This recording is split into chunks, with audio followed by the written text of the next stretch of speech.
Hey everybody, my name is Spencer, and in this video I'm going to teach you how to play Aurum, published by Pandasaurus Games, who has also partnered with us at Game Nerdz to bring you this tutorial.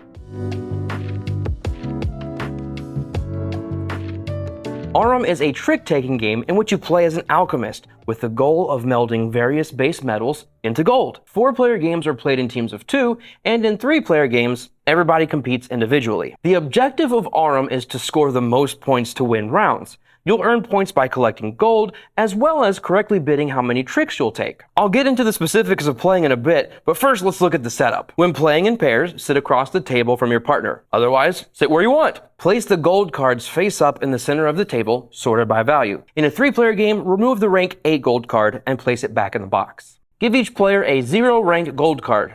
Shuffle all the base metal cards together if playing with 4 people. To adjust for 3 players, remove the rank 10 cards for bismuth, phosphorus, silver, zinc, and all copper cards, and place them back in the box. After shuffling the base metals, deal 12 face down to each player. With both player counts, there will be 2 cards left over. Place them face up next to the gold cards to inform players which cards are not in play when making bids. Randomly choose a first player, give them the first player marker, and you're ready to play. Now, quick reminder / explainer of trick taking. This is a common card game mechanism found in classics such as hearts or spades. A trick is like a mini round in which players go around the table, each playing a single card. Then whoever plays the highest ranked card wins or takes that trick, collecting all the cards played. Typically, whoever leads the trick determines the suit that the players must follow, or play, if they have it. However, in Aurum, players must not follow suit, meaning they cannot play any base metal suit that has already been played in the trick. With this critical information out of the way, let's continue.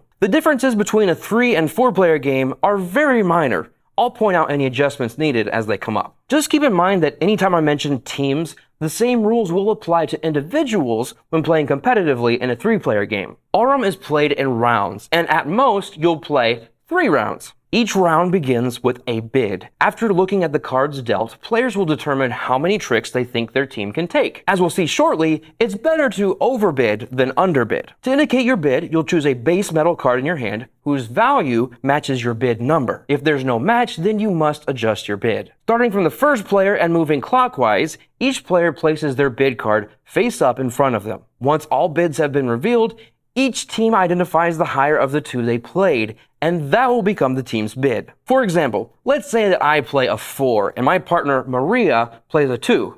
Our team's bid will be 4. Regardless of which bid is the team bid, all players keep their bid card face up in front of them. In a 3-player game, instead of placing bids face up one at a time, players put their bids face down and reveal them simultaneously so they can't influence each other. With the bidding settled, you're ready to start the round. The first player begins by leading the trick. They'll choose a single card from their hand to play face up. Anytime a player leads a trick, they can play any base metal card. However, you cannot lead with a gold card. The next player in clockwise order plays a card, and so on until everyone has played 1. Remember, you cannot play a card with a suit that has already been played in that same trick. The only exception to this rule is the gold cards, which have a few other unique attributes I'll discuss now. Gold can be used to follow any suit, including other gold cards. Gold is also the trump suit, which means it outranks all of the base metal cards and can only be beat by higher golds. And finally, any gold cards you haven't played by the end of the round will earn you points. I'll cover scoring in just a bit, but for now, let's get back to playing around. After everyone has played into the trick,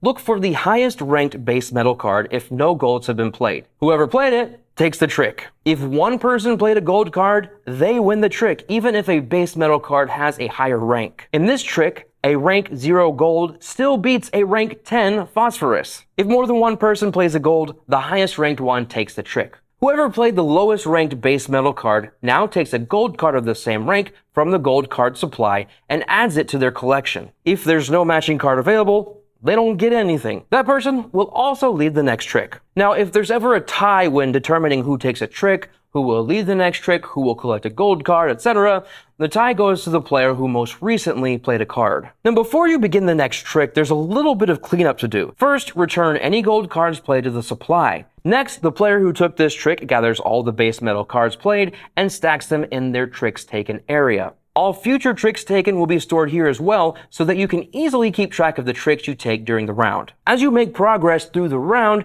you may come to realize that you're not going to come close to your team's bid. Fortunately, there's one more use for those gold cards. Before any cards have been played to a trick, a player can spend one of their gold cards from their collection to swap either their partner's bid card or their own with a card from their hand. The gold card spent is returned to the supply. Continue playing tricks until one player either cannot play a valid base metal card and does not have a gold card to play, or chooses not to play a gold card. When this happens, that player must reveal their cards to show they don't have any valid base metal cards to play.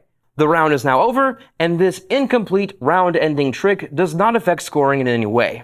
It doesn't count toward bids, and all cards played are discarded without anyone collecting a gold card for playing the lowest ranked card. In this example, Maria can't play a card from her hand because she can't play a suit that's already been played. Therefore, the round is over. Let's say in a future round, Maria had a few gold cards in her collection and could play one to finish the trick. If she decides to keep them for scoring instead, the round would also end. To help you out, all of the steps in a round are summarized on this reference card. To score a round, begin with the bidding outcome. Total up the number of tricks your team has. If your team took fewer tricks than your bid, you earn no points. If you took more tricks than you bid, you earn your bid value as points. For example, if you bid 4 but took 6 tricks, you would score 4 points. If you took the exact number of tricks that you bid, you earn double the bid value as points. Next, you'll score the gold cards saved in your collection. They have point values based on their rank.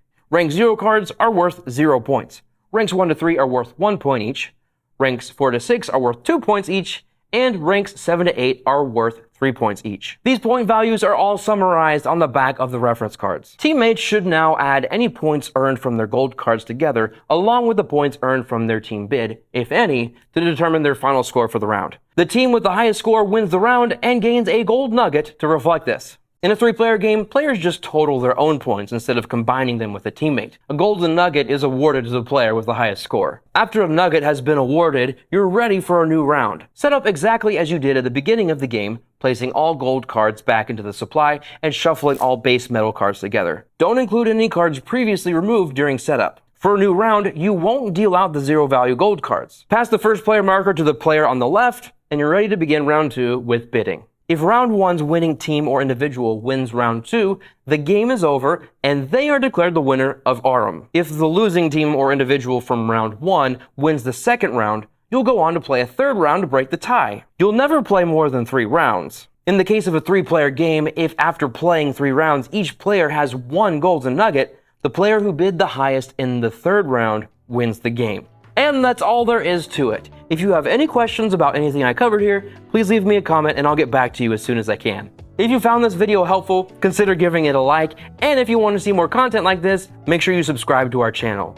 Once again, my name is Spencer, and I want to thank you so much for watching.